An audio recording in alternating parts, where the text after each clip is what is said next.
तजिंदर पाल सिंह बग्गा जी इस वक्त मेरे साथ है। जिस तरीके से देखिए आम आदमी पार्टी की तरफ से लगातार एफआईआर पे एफआईआर इन पर की जा रही है, पंजाब से पुलिस भेजी जाती है सर आपके लिए, आपको गिरफ्तार करने के लिए। अभी अरविंद केजरीवाल ने एसआईटी का गठन कर लिया है, क्या कहेंगे आप? देखिए, मैंने तो कहा है कि अगर आपको लगता है कि आप जो मैं आपसे सवाल पूछ रहा हूं कि गुरु ग्रंथ साहब जी की बेदबी पे आपने कहा था हम 24 घंटे के अंदर दोषियों को जेल के अंदर डालेंगे, मैं उनसे रोज सवाल पूछता हूं। आज 40 दिन हो गए, आपने उन दोषियों को जेल के पीछे नहीं डाला। अगर आपको लगता है कि इन चीज़ों से आप मुझे डरा देंगे, उनके नेताओं के द्वारा मुझे संदेश आए कि अगर आप गुरु ग्रंथ साहब जी का मुद्दा छोड़ देते हैं, बेदबी का मुद्दा छोड़ देते हैं, तो आपके खिलाफ सारे केस खत्म कर दिए जाएंगे, तो मैं कहना चाहता हूँ आप मेरे खिलाफ 3 नहीं 300 मुकदमे डालिए, फिर भी मैं आपसे सवाल पूछता रहूंगा। और जब तक उन दोषियों को जेल के सलाखों के पीछे नहीं डाला जाएगा, मैं आपको छोड़ने वाला नहीं हूँ। अरविंद केजरीवाल के तानाशाह का एग्जाम्पल सेट करना चाह रहे हैं क्या? मतलब जो सवाल उठाएगा सरकार पर उसको जेल में डाल देंगे? निश्चित रूप से मुझे लगता है ये मुझे बताने की आवश्यकता नहीं है। भारतीय जनता पार्टी के नेता हो, चाहे वो कांग्रेस के नेता हो, चाहे वो कुमार विश्वास जो उनकी पार्टी के फाउंडर थे, जो भगवंत मान जी को खुद लाए थे, उन दोषियों को डाला गया, तो मुझे लगता है ये बताने की मुझे आवश्यकता नहीं है। अरविंद केजरीवाल ने तो खुद साबित कर दिया है कि वो हिटलर के भी मुझे लगता है कि बाप निकले हैं। 2 नए केस और आप पर लगाने वाले हैं अभी, जैसे कि सिरसा जी ने बताया। कौन से वो केसेस हैं? उसमें जो डीडीआर उन्होंने काटी है, एक मलेरकोटला के अंदर डाली, एक सोहाना पुलिस स्टेशन में डाली है। एक डीडीआर के अंदर ये लिखा है, वो इतने फिल्मी कहानी लगती है कि एक असलम खान नाम का व्यक्ति अपने ऑफिस से घर जा रहा था, रास्ते में 10-12 हिंदू खड़े थे, उनके हाथ में पोस्टर थे, जिस हिंदू का खून ना खोले खून नहीं वो पानी है। वो तुरंत पुलिस स्टेशन गया, पुलिस ने लिखा है असलम खान शांति प्रिय नागरिक, कानून को मानने वाला नागरिक ने हमें ये जब सूचना दी। और जब हम वहाँ गए तो वहाँ पे एक भी व्यक्ति नहीं मिला जिनके हाथ में पोस्टर था, लेकिन पोस्टर वहाँ मिल गए। मतलब जो व्यक्ति थे वो सबूत छोड़ के वहाँ चले गए, मेरे नाम वाले पोस्टर। उस बिना पे मेरे खिलाफ एक डीडीआर काट दी गई। दूसरा मामला वहाँ से 150 किलोमीटर दूर एक पुलिस स्टेशन में है, उसमें यह है कि पुलिस की जिप्सी जा रही थी, वहाँ भड़काऊ पोस्टर देखे, नीचे मेरा नाम लिखा था, वो पुलिस की भी उसकी भी जांच कर रही है। तो मतलब किस तरीके से पुलिस फर्जी मुकदमे दर्ज कर सकती है, उससे साबित होता है। अच्छा, जहांगीरपुरी के मुद्दे पर आपका क्या कहना है? क्योंकि आम आदमी पार्टी के नेता बोल रहे हैं बीजेपी ने रोहिंग्या मुसलमान यहाँ पर बसाए हुए हैं। देखिए, मुझे लगता है कि आप अमनतुल्ला खान का अगर वीडियो देख लें, आप अगर पीछे एक वीडियो भी आया था, शायद आप ही के यूट्यूब चैनल ने वो दिखाया था, जब वहाँ पे कैंप लगे थे, उन्होंने खुद कहा था कि केजरीवाल जी की तरफ से राशन भेजा जाता है। भारतीय जनता पार्टी तो सीएए इसीलिए ला रही थी ताकि जो हिंदू हैं, वहाँ के अल्पसंख्यक हैं, हिंदू हैं, सिख हैं, क्रिश्चियन है, उन लोगों को नागरिकता मिले, और जो लोग नाजायज तरीके से हैं उन लोगों को निकाला जाए। ये तो भारतीय जनता पार्टी का स्टैंड था, जिसका विरोध अरविंद केजरीवाल जी ने किया। ठीक है, बहुत बहुत धन्यवाद सर आपका। तो ये थे ताजिंदर पाल सिंह बग्गा जी। देखिए जिस तरीके से इन्होंने हमें बताया है कि आम आदमी पार्टी जो है पंजाब में बैठी पुलिस को यहाँ पर भेजती है, दिल्ली में इनके ऊपर एसआईटी का भी गठन किया जाता है, एफआईआर पे एफआईआर की जा रही है लगातार, क्योंकि तजिंदर पाल सिंह बग्गा जो है ट्विटर पर जो है अरविंद केजरीवाल की पोल खोलने का काम करते हैं। इसलिए अरविंद केजरीवाल जो है तानाशाह का रुख अपना रहे हैं और इन पर पंजाब में बैठी पुलिस से एफआईआर करवा रहे हैं। वहीं वहाँ के जो मुख्यमंत्री है वो भी अरविंद केजरीवाल की बातों में आकर पंजाब पुलिस को दिल्ली भेजते हैं और तजिंदर पाल सिंह बग्गा को अरेस्ट करने के लिए पुलिस यहाँ पर आती है। और जिस तरीके से देखिए पोस्टर तजिंदर पाल सिंह बग्गा के फेमस है, क्योंकि अरविंद केजरीवाल की वो लगातार पोल खोलते आए हैं, तो उसी को देखकर पूरी आम आदमी पार्टी जो है बौखला रही है और एसआईटी का गठन इनके खिलाफ कर दिया है। देखिए नवीन कुमार जिंदल जी इस वक्त मेरे साथ है। जिस तरीके से आम आदमी पार्टी देखिए पंजाब से जो है पुलिस भेजती है दिल्ली और इन लोगों पर एक ट्वीट करने के सिलसिले में जो है काफ़ी ज़्यादा केस दर्ज कर रहे हैं। बग्गा जी पर भी एसआईटी उन्होंने गठन कर दिया है, क्या कहेंगे सर इस पर? आम आदमी पार्टी को लगता यह है कि जब से पुलिस उसको मिली है तो वो जिसका चाहे जैसे दुरुपयोग करेगा। पंजाब की पुलिस आतंकवादियों को मारने के लिए थी, सफाया करने के लिए थी, उसका इतिहास है। और आज के समय में क्या है कि उनको दिल्ली में, मुंबई में, गाज़ियाबाद में भाजपा या गैर भाजपाई जो उनके आम आदमी पार्टी के विरोध के लोग हैं, जो उनको एक्सपोज करते हैं, उनको ढूंढने में लगी हुई है। करोड़ों रुपए खर्च हो रहे हैं। पंजाब में हत्याएँ हो रही हैं साहब, 2 हत्या रोज़ होती है। पंजाब के अंदर गुरु ग्रंथ साहिब के साथ, भगवान श्री कृष्ण की छवि के साथ बड़ी बेअदबी की गई है, उनको पकड़िए। आपने पंजाब के किसानों को जो है नोटिस दे दिए, पंजाब के लोगों को नोटिस दे दिए, आपने दिल्ली में जो उनके खिलाफ बोलता है, कहीं बोलता है, उसको नोटिस दे रहे हैं। इससे आवाज़ दबा पाएंगे क्या? मैं आपके माध्यम से एक बात कहना चाहता हूँ, मात्र 24 घंटे बाद मैं अरविंद केजरीवाल को लगातार एक्सपोज करूँगा। और ये मैं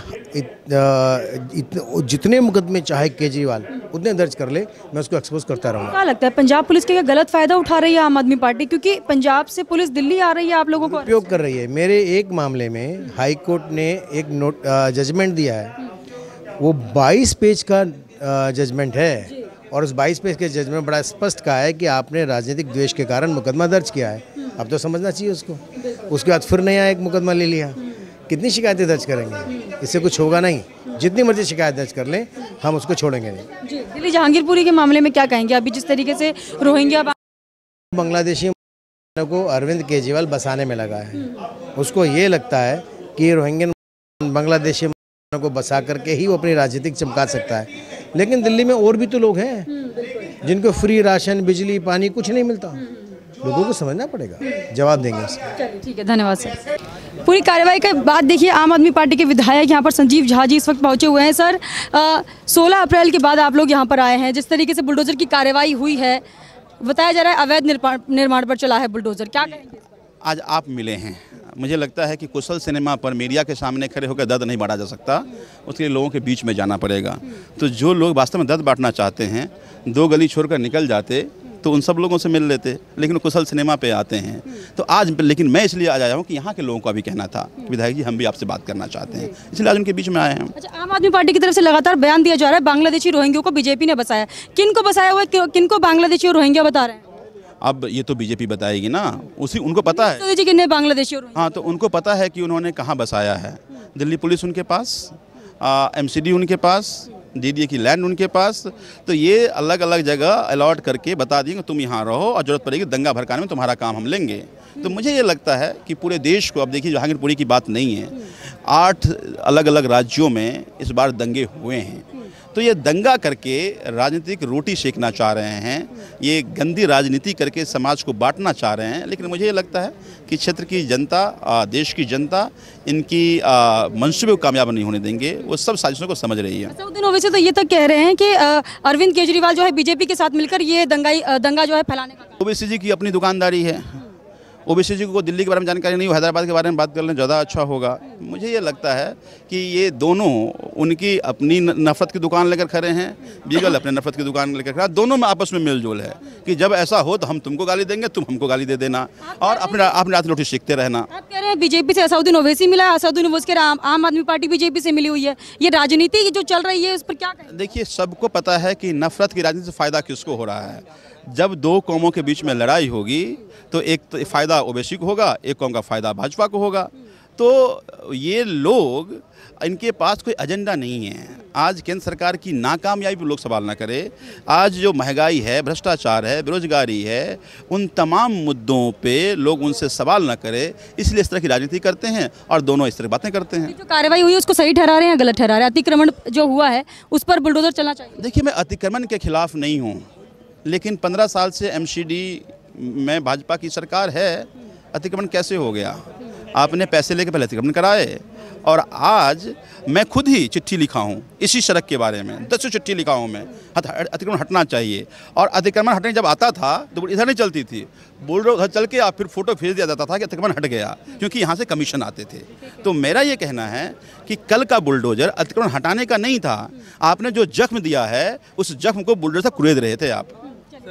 तो देखिए, ये थे आम आदमी पार्टी के विधायक संजीव झा जी। इन्होंने जिस तरीके से बयान दिया है, इनका कहना है कि असदुद्दीन ओवैसी जो बयान दे रहे हैं वो बीजेपी के साथ मिलकर दे रहे हैं, क्योंकि उनका जो कनेक्शन है वो बीजेपी से है। बीजेपी और असदुद्दीन ओवैसी एक साथ मिलकर आम आदमी पार्टी को जो है कोसने का काम करते हैं। वही असदुद्दीन ओवैसी ने आकर बयान दिया था कि केजरीवाल और बीजेपी सरकार एक साथ मिले हुए हैं और एक साथ मिलकर जो है गुंडागर्दी करने की कोशिश करते हैं। वहीं जिस तरीके से मनीष सिसोदिया ने बयान दिया था इस पर कि बीजेपी ने जो है बांग्लादेशी और रोहिंग्यों को बसाया हुआ है पूरे देश में और उन्हीं पर फिर बुलडोजर चलाकर गुंडाई करने की कोशिश बीजेपी की तरफ से की जाती है। उस पर इनका ये कहना है कि बीजेपी ने 15 साल से केंद्र में काम किया है। अब 15 साल से देखिए बीजेपी सरकार में है, तो इसीलिए यहाँ पर जो है गुंडागर्दी बीजेपी की तरफ से हर बार होती है। लेकिन इन्होंने इस पर जवाब नहीं दिया कि बांग्लादेशी और रोहिंग्या आम आदमी पार्टी किसको बता रही थी, किसको यहाँ पर बसाने का बोला जा रहा है। लगातार जो बांग्लादेशी और रोहिंग्यों की बात यहाँ पर उठ रही है, जिनको अभी देखने ये लोग आ रहे हैं, इनकी विधानसभा लगती है जहांगीरपुरी। 16 अप्रैल को नहीं आए जब दंगा भड़का, जब पत्थर मारे गए, उन लोगों के पास नहीं गए जिन लोगों पर पत्थर बरसे थे, जो लोग आज भी अस्पतालों में भर्ती है